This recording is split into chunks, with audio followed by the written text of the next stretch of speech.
Another edition of Riding Home, this time after Georgia's 21-7 win over Kentucky. I've seen more entertaining games. I got to tell you, I was totally drained after a while. You didn't like the 0-0 first half? Oh, that was ugly football. It was ugly football, and the rain was a major contributor to that, for sure. I think it was the main one. You think that was what it was? Was that the only part? I mean, Kentucky, the offense is just not there. And for Georgia, they'll go 2 weeks now with everyone complaining about their passing offense. And the truth of the matter is, and I don't want to hear no excuses, there's a difference between an excuse and an explanation. Yeah. It was raining sideways.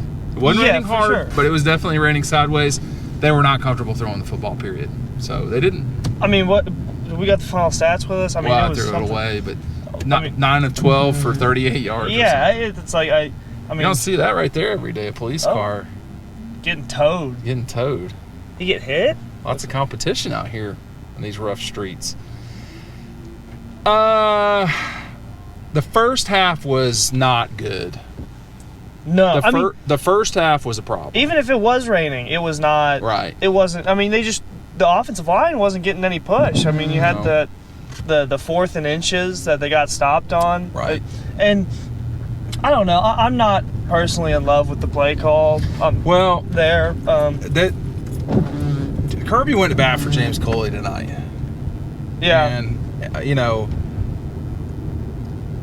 this is really only of late become an issue, I think, is the play calling. And it's just such a fun thing for people to get on top of. It could be better. It could be better. The production, I mean, there was a time in that first half where it felt like we were watching Brian Schottenheimer football. And nobody wants to watch Brian Schottenheimer football. I mean, there was one time, and once again, we've talked about how they were not comfortable throwing the football. No. But even there was one 3rd and 7 in the first half, I think, where they just ran it up the middle. Yeah, and it's just kind of like, come on. I mean, Kentucky was putting a lot of people in the box. They were, and that's something to remember too, as we wiggle through downtown here.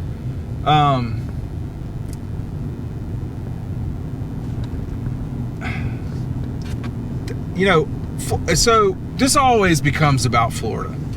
We're at that. They're playing Florida next, and pull up what they had Florida in these last 2 games against South Carolina and LSU, if you can quickly do it, because it's against the law in Georgia to do that for me. What run against? Okay, so today against South Carolina, they gave up 217 yards rushing. 217. Yeah, they had 154. And then, let's see, against LSU... Not a good defense. They conceded 218 rushing yards and had 146. So past 2 games, they've gotten outrushed. So they had a hard time running today. They had a 70-yard run for a touchdown, which was bullshit, actually, because it should have been a false start. Illegal, it was offside, whatever you want to call the procedure or whatever. The left guard was, the right tackle moved, and they didn't call it. But, Florida is allowing too many yards of rushing. They're missing a couple guys who are really important. But it seems like they're probably going to be missing them against Georgia, too. They're banged up. The Gators are banged up in a big, big way. We got people, Dylan's making friends. Hey there. Yeah, this dude's waving at us. Yeah. He looks like a nice guy. He's got a spoiler on his car. Man. On his Honda Civic, He's got baby. A spoiler on his, on 2001 Honda Civic. I'm not hating. I mean, you think he's in high school? Not at midnight, right? What do you mean? You can't have a spoiler on your car at midnight? You shouldn't be out. You should be getting pretty close to home by now if you're in high school. Maybe he's on his way home. Okay. I doubt he's in I school. will monitor him. I think that's the problem for Florida is, this game right now on 5 dimes is Georgia as a 7-point favorite. That might get knocked down to 4. I'm not sure. But, everybody who is in the stadium tonight or watched this game is going to think, well, Georgia is not good. They're not ready to play, But they won by 21 points. The way they won was not attractive. And what? I was just going to say, I thought second half they played well in the second half. Yeah, they got their shit together. I mean, this was a game. We got to eat something here at some stage too. Yeah. They did what they wanted to in the second half, and what they wanted to do was run. Yeah, well, that's the only thing they really could do. We've talked a lot about this. I want to go to what Kirby had to say about, what was it now? What's the cut here? It was, he just talked about the receivers, and, y'all just have a listen for yourselves. All right, here's Kirby Smart. I mean, it's hard to judge anything in that game. You can't evaluate that. What you got to evaluate is what is your heart, what is your courage, what is your love of the game. Think about those wideouts in that game. That's for the love of the game. That's what that's for. George Pickens, Kearis Jackson, those guys going out there and block, that's for the love of the game. So you evaluate things based on what's going on around them. And what's going on around them, it was a tough environment. I mean, I could have told you, 2 days ago, we weren't going to go out there and throw it for 200 yards in those conditions. So we had to put a plan together to give ourselves the best chance to be successful. And I thought we did a good job of that. So that's rec ball, basically. You got to be interested. I mean, he's just talking about, the receivers. This was not a game for the receivers. George Pickens was not going out there making one-hand catches. They were not trying to get the ball out very often. They threw 12 passes, all very short. I mean, so like he said, they really just had to go out there and do this because they wanted to win. Not because they wanted, Well, their season was on the line. Well, Kentucky's was not. Georgia's season is essentially on the line from here on out. And just to review today in the SEC, I don't know, Alabama, it looks like, is going to win, but they may have lost Tua for a little bit of time. Not ideal going into the LSU stretch. And then you've got, South Carolina hanging in with Florida. Florida scores 21 points at the end of that game, just like they did against the Cox last year to win it. I mean, Florida was losing in the fourth quarter, if I'm not mistaken, today. And then you've got, I don't know if it's a shocker, but a ranked team should not lose to Vanderbilt, and that's what happened with Missouri. And now Missouri, as good as they've played, has losses to Wyoming and Vanderbilt. That's not very pretty. That is like a Larry Munson special. I mean, that is not at all what you want. That was a team that now they've still got to play the Gators. They still got to play the Dogs. I think they go to Tennessee. Now once you lose, everyone just throws their hands up. And then nationally, Michigan is done. Texas is hanging on by a thread against Kansas. But the real shocker of the day was, Illinois is not in the same universe as South Carolina. And for Wisconsin to lose that game, that was bad. There were no turnovers in that game. There were there was no rain or, they lost. That can't happen. And Georgia didn't today. And one reason why was because Jake Fromm, Georgia's quarterback / ball handler offer today, said to Kirby and them, hey, look, it's hard to grip the ball, essentially. He said it's hard to pass. Now, Kirby I may have asked it the wrong way to Kirby, I don't know. And maybe Jake said it to Coley, I don't know. Jake said he said to someone, here, take a listen. Yeah, many times during the night, there'd be some times where, hey, coach, the ball's like just feeling super slick right now, and sometimes it wasn't, and you're feeling good, but just kind of part of the game. It is what it is. So he said it to someone. He claims he did. I think he's not just making things up. It's I don't know. That if you want to judge this game on how the passing game went today, this is not the game for you. This is not the game for you. Kentucky. I'll say this for Mark Stoops' teams: they are dick in the dirt, rock fight. They are going to. It's not going to be fun. And this was the kind of game that fit this game perfectly. Yeah, this the rain. That was exactly what this game was. But when they shanked that punt, Kirby ran to the offense. That was bad. Next play, Swift, and the game was basically over after that one play. Well, speaking of punting too, we got to give credit to Jake Camarda here. He was booming them, and in this weather, especially after how he started the season off, he punted really well today. He hit a couple of them out, for touchbacks, but they were still pretty good. I mean, those were 60-yard punts. Yeah, though. he was. I mean, he was just trying to kick the shit out of it. And Rodrigo, I thought another critical point too, if you want to call it critical. I think Georgia was up 7-0, and they went for it at the 30 or so and converted that 4th down instead of trotting Rodrigo out there and try what would have been a 40-ish in the 42. rain. And then everything about me, I was like, are people going to say, hey, the rain is a bullshit excuse? And then I came to that moment while I was being rained on for 3 hours. I came to that moment where I said, I'm not trying to field goal in this.